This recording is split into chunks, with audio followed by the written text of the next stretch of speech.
چاند جیسی بیٹی دی جائے، چاند جیسا بیٹا دیا جائے. ہم بھی یہی دعا کرتی ہیں. عورت جب پریگننٹ رہتی ہے تو یہی دعا کرتی ہے کہ اللہ مجھے خوبصورت اولاد عطا فرما. یہ دعا نہیں کرتی کہ اللہ مجھے نیک صالح اولاد عطا فرما. محترم سامعات کرام، یہ بنیادی وجوہات میں سے ایک وجہ ہے کہ اولاد کے لیے جب تک اللہ سے نیک صالح کے سلسلے میں دعا نہ کی جائے گی، اولاد کی تربیت صحیح نہیں ہو سکتی.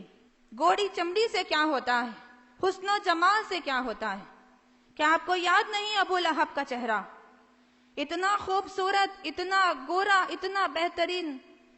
ذرا سا مسکرایا تو چہرہ لال ہو گیا، ذرا سا غصہ ہوا تو چہرے پہ سرخی آ گئی. لیکن انجام کیا ہوا؟ نیکی اور صالحیت نہیں تھی تو انجام کیا ہوا؟ تبت یدا ابی لہب وتب، ٹوٹ گئے ابو لہب کے دونوں ہاتھ اور وہ برباد ہوا.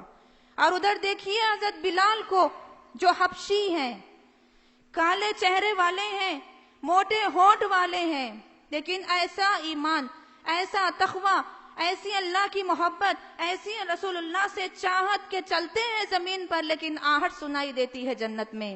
اللہ کے نبی صلی اللہ علیہ وسلم پوچھتے ہیں آ کر، بلال کیا عمل کرتے ہو کہ تمہارے قدموں کی آواز میں نے جنت میں سنی.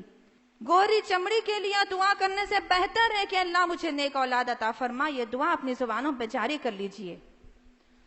محترم سامعات کرام، اولاد کی تربیت کا تیسرا مرحلہ کہ جب اللہ آپ کی دعاؤں کے نتیجے میں آپ کو اولاد سے نوازے گا، یہ نعمت آپ کے گود میں ڈال دے گا، تو اس کا آپ اسلامی طریقے سے استقبال کریں. ہندوانہ رسموں کے ذریعے استقبال نہ کریں، غیر شرعی رسموں کے ذریعے اس کا استقبال نہ کریں، اس کے اوپر سے مرغی وار کر نہ پھینکیں. یاد رکھیے کہ جو لڑکے کا استقبال، جو لڑکی کا استقبال غیر اسلامی طریقے سے ہوتا ہے، وہ اولاد اللہ کی، رسول کے، ماں باپ کی فرما بردار نہیں بن سکتی. اللہ کے نبی صلی اللہ علیہ وسلم نے بتایا کہ تم اپنے بچوں کا اسلامی طریقے سے استقبال کیسے کیا جائے. جب بچہ پیدا ہوتا تو اللہ کے نبی صلی اللہ علیہ وسلم اس کا استقبال کیسے کرتے.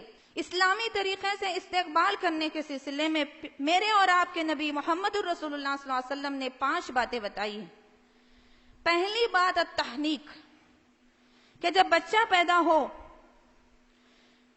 تو کسی نیک انسان کے پاس اسے لے کر جائے، اس کے کان میں اذان دی جائے، اللہ کی بڑائی بیان کی جائے، کھجور چبا کر اس کو چٹایا جائے. اور دوسری بات یہ فرمائی اللہ کے نبی صلی اللہ علیہ وسلم نے التبریک، بچے کے لیے برکت کی دعا دی جائے. پیارے نبی کریم صلی اللہ علیہ وسلم نے اس کا عملی ثبوت دیا ہے. جب کوئی بچہ اللہ کے نبی کریم صلی اللہ علیہ وسلم کے پاس لایا جاتا تو اللہ کے نبی صلی اللہ علیہ وسلم بڑے پیار سے اس بچے کو اپنے گلے لگاتے، اس کی پیشانی کو چومتے رسول اللہ، اور اسے دعا دیتے. وہی دعا ہم یاد کر لیں اپنے بچوں، جب بچے گھر میں پیدا ہوتے ہیں تو ایسی دعائیں ہم اپنے بچوں کو دیں. اللہ کے نبی صلی اللہ علیہ وسلم نومولود بچے کو دیکھ کر کہتے اللہم فقہہ فی الدین، اے اللہ اس بچے کو دین کی سمجھ عطا فرما. اللہم ثبتہ فی الدین، اے اللہ اس بچے کو دین میں ثابت قدم رکھ. اللہ کے نبی دعا دیتے معصوم بچے کو اللہم اجعل ہادیا مہدیا الی سواء السبیل، اے اللہ اس بچے کو خود کو سنوارنے والا، دوسروں کی ہدایت کا سامان کرنے والا بنا دے. کتنی پیاری دعائیں ہیں، کتنے بہترین الفاظ ہیں. اپنی اولاد کی نیکی کے لیے دعا کرنا چاہیے، اپنی اولاد کے تقوی کے لیے دعا کرنا چاہیے، اپنی اولاد کی پرہیزگاری کے لیے دعا کرنی چاہیے، اپنے اولاد کے لیے دعا کرنی چاہیے کہ اللہ تو اس بچے کو اللہ کا فرما بردار بنا، تیرا فرما بردار بنا، تیرے نبی کا فرما بردار بنا، اس کے بعد ماں باپ کا فرما بردار بنا. یہاں خرابی پائی گئی تھی، یہ ساری چیزوں میں ہم نے کوششیں نہیں کی، اسی لیے آج ہماری اولاد نافرمانی کی شکل میں ہمارے سامنے موجود ہے. اولاد کی تربیت کا چوتھا مرحلہ کیا شریعت کی طرف سے معلوم ہوتا ہے. اللہ کے نبی کریم صلی اللہ علیہ وسلم کی بہت ساری حدیثوں کو پڑھنے سے یہ بات معلوم ہوتی ہے کہ جب بچہ بولنا شروع کر دے، دھیرے دھیرے الفاظ نکالنا شروع کر دے، تو ہماری خواتین کی جہالت کا اندازہ لگائیے. بچہ جب بولنا لگتا ہے، بچے کو بولتی ہیں دادا بولو، نانا بولو، امی بولو، ابا بولو، چاچا بولو. یا اگر بچہ ہلکی سی گالی دے دیتا ہے، بڑی خوش ہو جاتی ہیں، فون کر کے بولتی ہیں کسی کو، سنا آپ نے میرے بچے نے گالی دے دی ہے، بڑا فخر محسوس کرتی ہیں. شریعت کو دیکھیے پلٹ کر کہ شریعت کیا کہتا ہے آپ سے کہ بچہ جب بولنے لگے تو کیا کرنا چاہیے. جب بولنا شروع کرتا بچہ، پیارے نبی صلی اللہ علیہ وسلم بتاتے کہ اسے لا الہ الا اللہ محمد الرسول اللہ اس کی زبان پر چڑھا دو. بچہ جب سمجھنا شروع کرے، اچھے اور برے کے درمیان فرق محسوس کرنا شروع کر دے، تو آپ بچے کو یہ بتائیں کہ اس کو پالنے والا کون ہے، اس کی پرورش کرنے والا کون ہے، وہ دنیا میں کیسے آیا ہے. اس کے دل میں اللہ کی عظمت بٹھائی جائے، اس کے دل میں یہ بات بٹھائی جائے کہ اللہ کے علاوہ اے میرے بچے تمہیں کوئی دینے والا نہیں، اے میرے بچے اللہ کے علاوہ تمہاری مدد کرنے والا کوئی نہیں، اے میرے بچے اللہ کے علاوہ تمہاری ضرورت پوری کرنے والا کوئی نہیں. جب تم مانگو تو اللہ سے مانگنا، جب تم کسی کی تعریف کرو تو اللہ کی پہلے تعریف کرنا. اس طریقے سے بچے کی تربیت کی جائے. محترم سامعات کرام، یہ اصول شریعت ہمیں بتاتا ہے. جب وہ آگے بڑھتا ہے اور تھوڑا شعور کو پہنچتا ہے اور جب اس کی عبادتیں ادا کرنے کے قابل ہو جاتا ہے تو اس کو عبادتوں کا پابند بنائے. نماز کا حکم دے، اللہ کے نبی فرماتے ہیں جب وہ 7 سال کا ہو جائے، جب وہ 10 سال کا ہو جائے نماز نہیں پڑھتا ہے تو اسے مارو کہا اللہ کے نبی صلی اللہ علیہ وسلم نے. لیکن افسوس کی بات ہے، گھر کا کسی نقصان کرنے پر، گھر میں کسی چیز کے توڑ دینے پر تو والدین بے حد و حساب بچے کی پٹائی کر دیتے ہیں، لیکن نماز کے چھوڑنے پر شاید بہت ہی کم والدین ہوں گے جنہوں نے اپنے بچوں پر ہاتھ اٹھایا. اولاد کو نماز کی تربیت کے سلسلے میں خاص طور پر توجہ دلانے کی ضرورت ہے.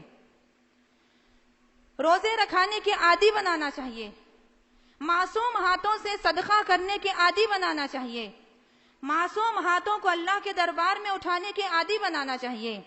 تب جا کے بچوں کی تربیت ہوگی، بچپن سے سیکھے گا کیسے اللہ کے نیک بندے بنے، کیسے اللہ کے فرمانبردار بنے، اللہ کی پسند کیا ہے، اللہ کی ناپسند کیا ہے.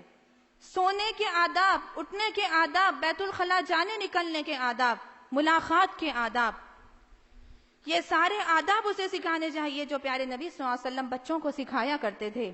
محترم سامعات کرام، اس کے بعد اللہ کے نبی صلی اللہ علیہ وسلم تیسری بات فرماتے ہیں کہ جب بچہ کا نام رکھنے کا وقت آتا ہے تو اس کے بہترین نام رکھو.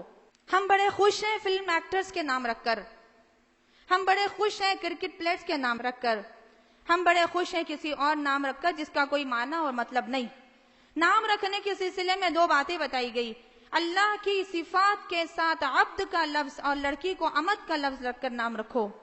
امت اللہ کہہ کر پکارو، امت الرحمن کہہ کر نام رکھو، امت البصیر کہہ کر نام رکھو.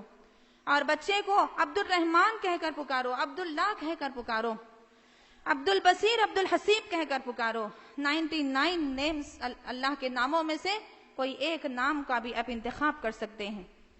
یا پھر بچوں کے نام انبیاء کے نام جیسے رکھیں، انبیاء کے نام پر ہم بچوں کے نام رکھیں.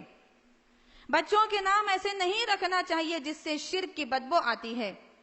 غلام مصطفیٰ نام رکھا جا رہا، دستگیر نام رکھا جا رہا، مولا علی نام رکھا جا رہا، مولا بخش نام رکھا جا رہا، جس کا کوئی معنی مطلب نہیں، بلکہ ہمارے زبان سے ہر وقت شرک کا ایک بہت بڑا جملہ ادا ہو رہا ہے جس کی طرف توجہ نہیں کر رہے ہیں.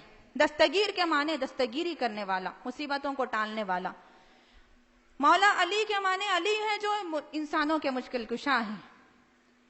غلام مصطفیٰ یعنی اللہ کے نبی صلی اللہ علیہ وسلم کا ہمیشہ غلام بنا ہوا ہے. بندہ رسول کا غلام نہیں ہوتا، بندہ اللہ کا غلام ہوتا ہے. اللہ کے نبی کریم صلی اللہ علیہ وسلم کے پاس جب ایسے نام آتے جس کا نہ کوئی معنی ہو یا مطلب ہو، یا ایسے نام آتے جس کے معنی اچھے نہیں ہو، اللہ کے نبی صلی اللہ علیہ وسلم کیا کرتے؟ یغیر اسم القبیح باسم الاحسن. اللہ کے نبی صلی اللہ علیہ وسلم اس برے نام کو بدل دیتے اچھے نام سے۔ ایک صحابی تھے جن کا نام حزن تھا، یعنی جس کے معنی غم کی زندگی میں رہنے والا، غم زدہ۔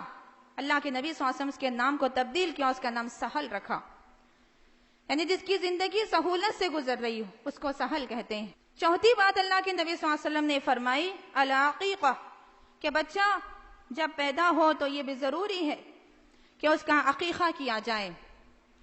محترم سامعات کرام، اس میں اتنی لاپرواہی کی جاتی ہے عقیقے کے سلسلے میں کہ ہم عقیقہ کرتے ہیں کب؟ جب کہ بچہ بڑا ہو جائے، 26-27 سال کا ہو جائے، جب اس کی شادی ہو، ولیمے کے ساتھ عقیقہ کیا جاتا ہے۔ عقیقہ اور ولیمہ دو ایک ساتھ کیے جاتے ہیں۔ محترم سامعات کرام، عقیقے کے بارے میں سنت طریقہ جو ثابت ہے اللہ کے نبی صلی اللہ علیہ وسلم سے، 7 دن یا 14 دن یا 21ویں دن کریں ہم۔ اور اس کے علاوہ ہمارے معاشرے میں خواتین کے اندر جو بگاڑ ہے، عقیقہ تو پیچھے ڈال دیا، ختنہ کے پھول بڑے دھوم دھام سے پہنائے جاتے ہیں جس کا اسلام میں کوئی تصور نہیں۔ محترم سامعات کرام، ایسی باریک باریک چیزوں پہ توجہ دینے کی ضرورت ہے۔ 5ویں بات اللہ کے نبی صلی اللہ علیہ وسلم نے فرمائی التحلیق، بچے کے سر کے بال منڈانا چاہیے اور اس کے مثل سونا یا چاندی کو خرچ کر دے، خیرات میں دے دے۔ یہ چند باتیں تھی جس کی طرف اللہ کے نبی صلی اللہ علیہ وسلم نے تربیت کے نقطہ نظر سے ہمارے سامنے رکھی۔ شریعت ہمیں جس طریقے سے بتاتی ہے اس کے بتائے ہوئے طریقے کے مطابق عمل کیا جائے تو اولاد کی تربیت بہترین انداز میں انسان کر سکتا ہے۔ شریعت کو بھول کر ہمارے رسم و رواج کو ایڈ کریں گے تو ہمارے بچے کی تربیت نہیں کر سکتے۔ یہ بات یاد رکھیے، چھلنا چھٹی کرنا، ختنہ کے پھول پہنانا، بسم اللہ کے لڈو رکھ کر بسم اللہ پڑھائی جانا، اسلام میں اس کا کوئی تصور نہیں ہے۔ یہ اسلامی تعلیمات نہیں ہے، یہ دین میں نئے کام ہیں جو نہ نبی سے ثابت ہے نہ صحابہ سے ثابت ہے۔ اس سے اولاد کی تربیت نہیں ہو سکتی۔ اولاد کی تربیت پر ایسے کاموں سے برا اثر پڑتا ہے۔ محترم سامعات کرام، چوتھی بات یعنی اولاد کی تربیت کا چوتھا مرحلہ جو ہے مدر فیڈنگ ہے، بچے کو دودھ پلانا ہے۔ اللہ تعالیٰ نے قرآن مجید میں حکم دیا کہ تم بچوں کو 2 سال تک مکمل دودھ پلاتی رہو۔ بہت ساری خواتین ہمارے مسلمان گھرانے میں جسمانیت خراب ہونے کے خدشے سے اپنے بچوں کو اتنے بڑے حق سے محروم کر رہی ہیں، بچوں کو ڈبوں کا دودھ پلا رہی ہے، جس سے بچوں کی تربیت پہ کافی اثر ہو رہا ہے۔ اپنے بچوں کو ہم نے سینے